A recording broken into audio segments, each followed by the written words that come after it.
Hello friends, welcome to Mushkil Ashan.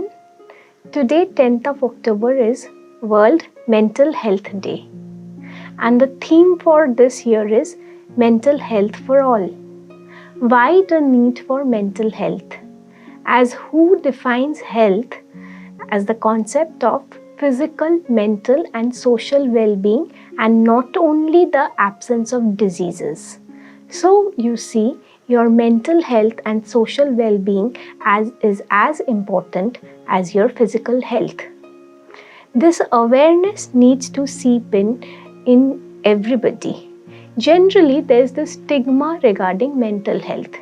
If someone is having a mental health issue and visiting the psychiatrist and psychologist, we often give a glance, upward glance, or the most common thing that comes up is, why are you going to a psychiatrist? Why are you going to a psychologist? Have you become crazy? What is your problem? Take a vacation. Go out with your friends. Go out for a coffee. Go out for a movie. And everything will be fine. When your friend has got fever or your friend has diarrhea, do you tell your friend that don't take the medicine? You'll be fine. Just be strong. Go out for a movie. Go out for a vacation and you'll be fine. Is that the advice that you give your friend who has a physical ailment? Then why do we give this advice to people when they are suffering from mental health issues? Yes, the most common mistake that we do is we do not accept mental health issues as a problem. They are always swept under the carpet, and so there is a stigma regarding mental health. And we need to openly talk about mental health to remove this stigma, to encourage people to come out with their issues, to talk to doctors regarding these issues, and if necessary, take medication regarding this. The next myth that comes regarding mental health issues is, once a person goes and visits a psychiatrist, he or she will have to take the medicine forever and will become addicted to the medicine. This is a myth, my friends. The psychiatrists are not there to make you addicted to medication for your entire life. Yes, there are disorders where the medication might be necessary for a long time or maybe forever. These are the psychotic illnesses. But sometimes there are illnesses where you have to have the medicine for a certain course, 6 months, 1 year, 3 years, or even 5 years. That depends on your diagnosis, and let your doctor decide for how long you need to have your medicine. Often a person visits a psychiatrist, has the medication, after 3 or 4 months he feels fine, and then his relatives and friends advise him, you are fine, why do you need to take the medicine? And he also thinks, yes, I'm fine, so why am I taking the medicine? And he leaves the medicine. And I often question them, when did you pass your MBBS? When did you pass your MD in psychiatry? Have faith on your doctor. He is qualified to give you the medicine, and he's the best person to decide how long you need to have that medicine. Please do not have faith on Google or on your non-medical friends and relatives for the advice you're getting from your doctor. And then the question comes that what is the need of going to psychiatrists? They will prescribe only sedatives which will make me feel sleepy, and I'll sleep the entire day and I won't be getting anything done. That is another misconception, my friends.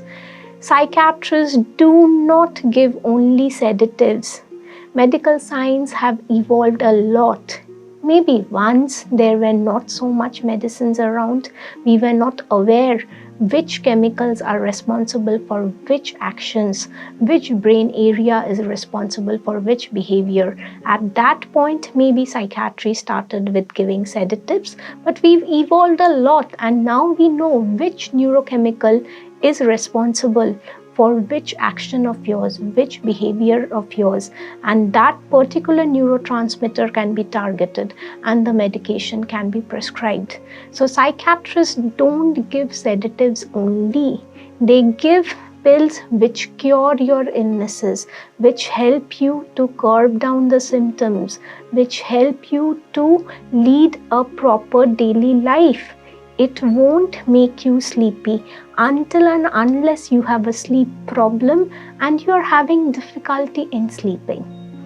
Another common question which is often asked is, say a person is diagnosed with mental illness, the next question is, can he have a child? Will his child inherit the mental illness? Can we get that person married?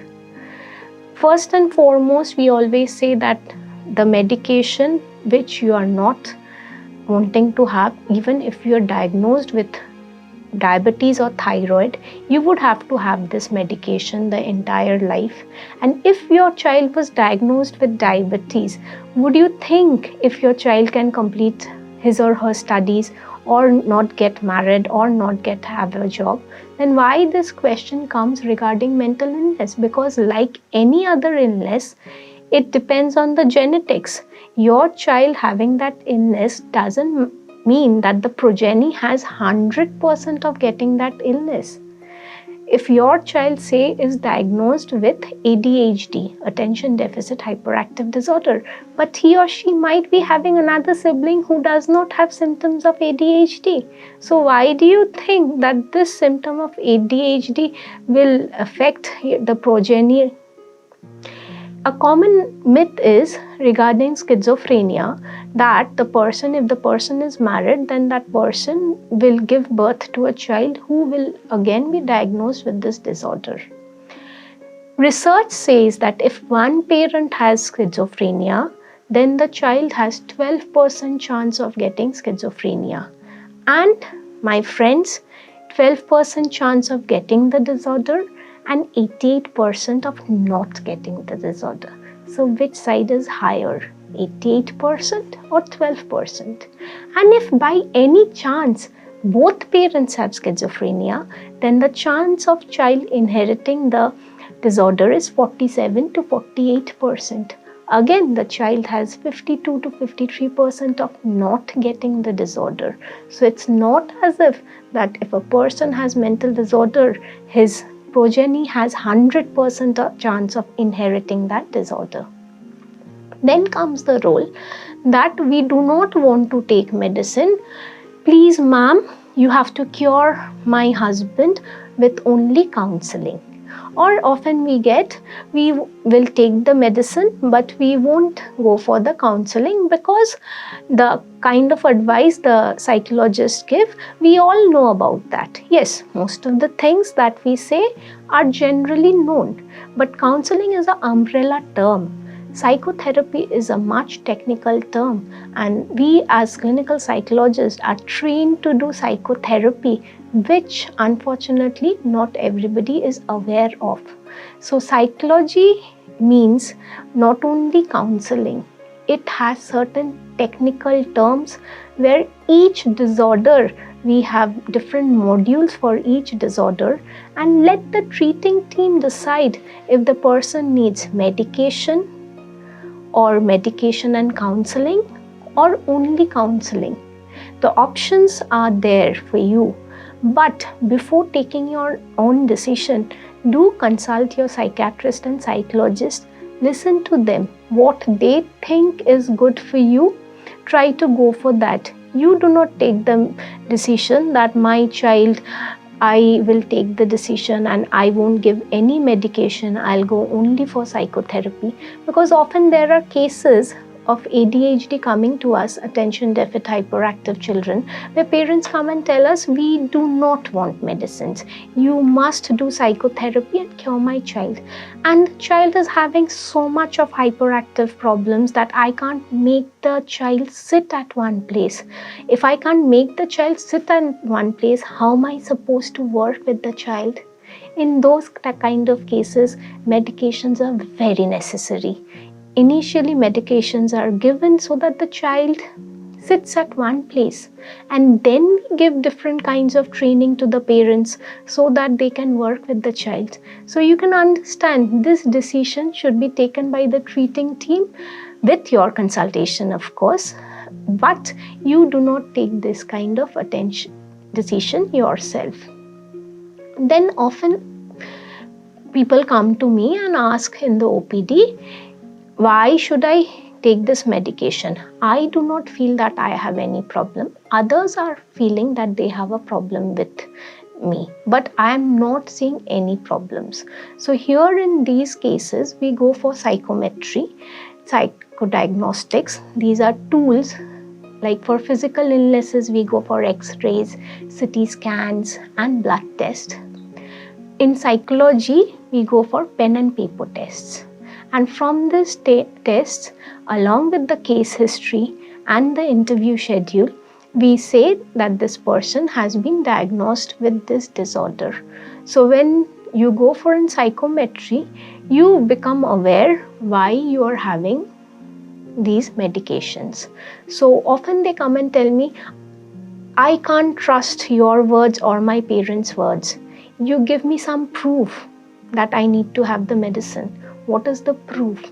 So that proof comes from the psychometry reports, the psychological testing, where they show higher cutoffs than the normal, and we say that the person has been diagnosed with this disorder.